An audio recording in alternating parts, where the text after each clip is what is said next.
morning, everyone. It's Friday, February 3rd, 2017. Another day in my life. Another quiet, uneventful day in the morning. So I started reapplying for a job this morning. There's a lot of opening, but I mean nothing that suits or meets what I can do. Even though there's a lot of jobs, low-level hand jobs that I could do because I have the skill to do them, doesn't mean I want to do these. You know, $17 plus that I'm making right now as a salary is a decent salary to cover up and get back on my feet what I'm making right now. The thing is that, yeah, it's utterly exhausting, seriously. This morning I was dead tired. Couldn't sleep anymore because I was stressed about the forklift training I'm gonna have to do right now, where I'm going right now. This is where I'm heading so early at 12:30. I have to be in Marieville at 12:30. And it's, yeah. I know how to drive forklift. I just need to know how to manipulate those rolls of papers, those 1 ton rolls of paper. Yeah, those are freaking heavy. 1 ton is freaking heavy. So this is where I'm going for today, this morning. And I'm going there from 12:30 to midnight. For sure we're gonna have afterward we're gonna have a break. A few hour break and before I start at 4. But still, it's almost a full 12-hour day. I'm gonna be gone from home for 12 hours. And today is a special day as well because lottery that I usually take Friday. God, I could use some water. It's frozen solid. Not that much. There we go. The lottery I'm taking that plays every Friday is at $60 million.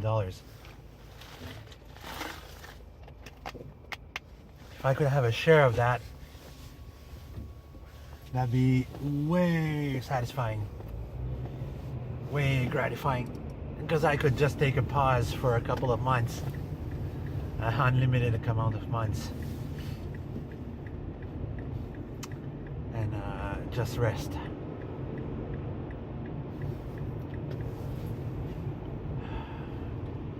Sometimes it seems that just a week wasn't enough. A week vacation between the transition of jobs. That wasn't much, I can tell you that.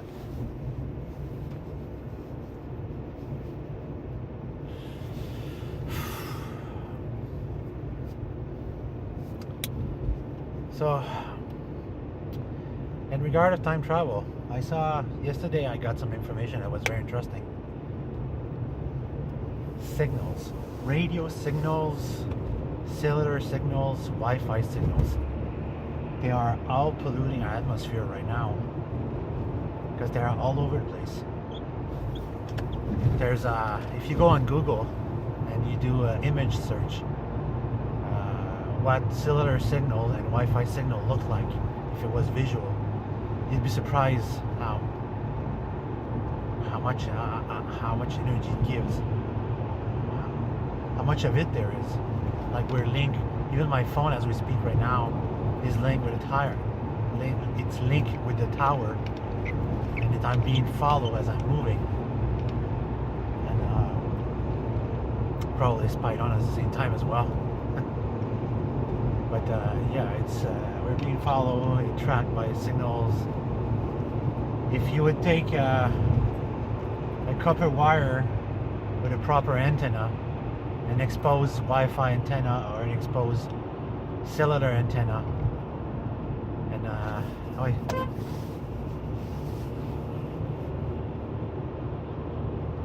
and if you would ground that antenna and you would connect it to a voltmeter, you would probably get 1 to 2 volts from the air. 1 or 2 volts from pure air.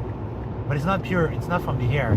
It's from radio signals, cellular signals, Wi-Fi signals, all these all these signals, they emit radiations, energy radiation, that can be recaptured and reused. And it's a source of energy. You know, you could use that as a source of energy. One of my friends did an experiment one time, and we took a 3.5 volt LED bulb, little tiny bulbs, LED LEDs, whatever, and we connected to the ground, and we connected to a copper antenna, and we shape it in different forms. And at one point, the current that the current signals that the antenna was receiving actually lit up the bulb. I don't know what you call it. Yeah, more LED diode. That would be the proper terms. Anyway, so in order to do my experiment with time travel, I will need to go to a signal-free zone where there's no power, there's no electrical towers, there's no signal of any form. Because if I get interfere with signals, I won't be able to raise and capture the signals to be able to time travel, to calibrate my device and get the magnet to work properly. Just wait, big fucker. I'm on cruise control. I'm not speeding up. Oh, Jesus Christ, seriously? You can't stay behind here. You're not supposed to drive on the left side. Fat fuck. Jesus Christ. There we go. Thank God my vehicle weighs less than his. Stupid idiot. Here in Quebec, when you're driving in big rigs, you're not supposed to go in the left lane. You're supposed to remain on the right lane. And this fat fuck there just had to speed up and cut everybody off. Can you just like stay at 100? Just piss me off.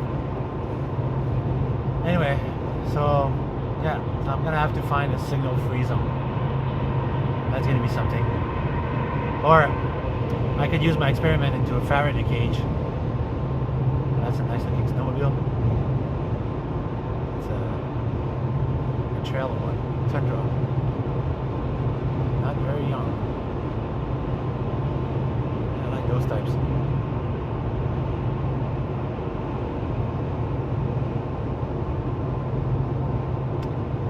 So that's pretty much it. I'm gonna head over to do a 12-hour shift. I'll get the weekend to relax. And this weekend I'm gonna look non-stop for jobs on every job site. This time around I'm gonna go on every job site and apply non-stop. I think I'm gonna spend like the entire day of Saturday looking for jobs. I need something closer by, something where I'm gonna be stimulated to work, more stimulated to learn, or not learn at all because I'm gonna bring my own thing. Like a job where I already have the skill for, not learn something. It's not that I don't like to learn, it's that I'm getting too fucking old. But hey, the guys I'm working, it's making them feel better about their life, that they're teaching someone new their long life skills. That's good. I'm happy with that. You know, like being a mechanic, being an electrician, electronic, all these skills I learned from people that had 20 years, 20 plus, 30 plus years of experience. I learned from masters. So I'm pretty grateful for all the skills that I learned to these people. When I learned mechanic, a year after I quit, I left that job and I went to work somewhere else. I called my teacher, my senpai, and I called him and I told him that I was very grateful that I learned mechanic from him. I learned from the best. And he was telling me that he was going back in his country. That was sad because he was a great contribution here, but he was very old. He needed to retire and relax. Not be stressed with life anymore.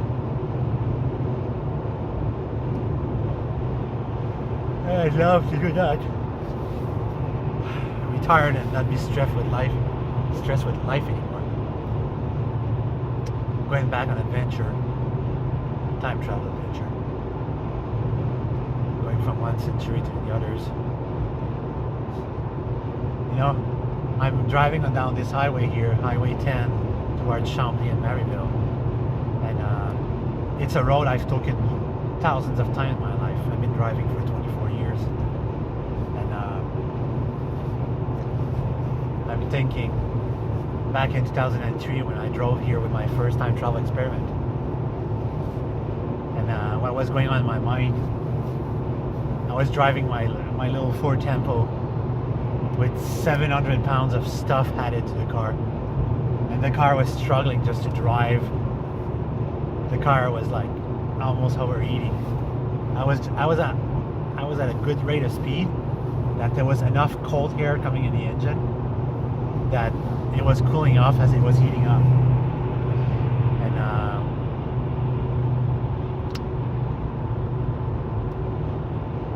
when I reached close to Maryville, I was far away, and me and my witness, we were far away from other driver that I turned my experiment on. And back in those days, we didn't have, I wasn't rich enough to have a camera phone. We had like regular Kodak that takes films, like photography films. And he was driving behind me, trying to keep his hand steady and look at me. And it wasn't a digital camera, it was like the old basic camera. And he was trying to take pictures as we were driving. And I was trying to concentrate, turning on the dials and tuning the dials as I was driving. And back in those days, the electrical grid was just rebuilt. So the magnetic field on this part of the highway was very high. So my car was getting ready. The system was heating up and everything up. Wrong bottle.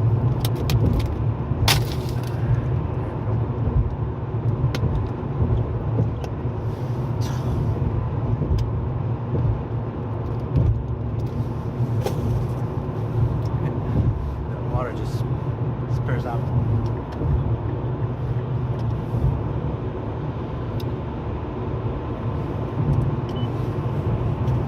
Like I was saying, I was driving down the highway.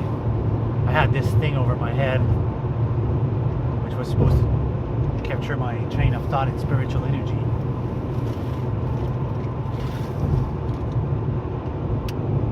I didn't know what was going to happen.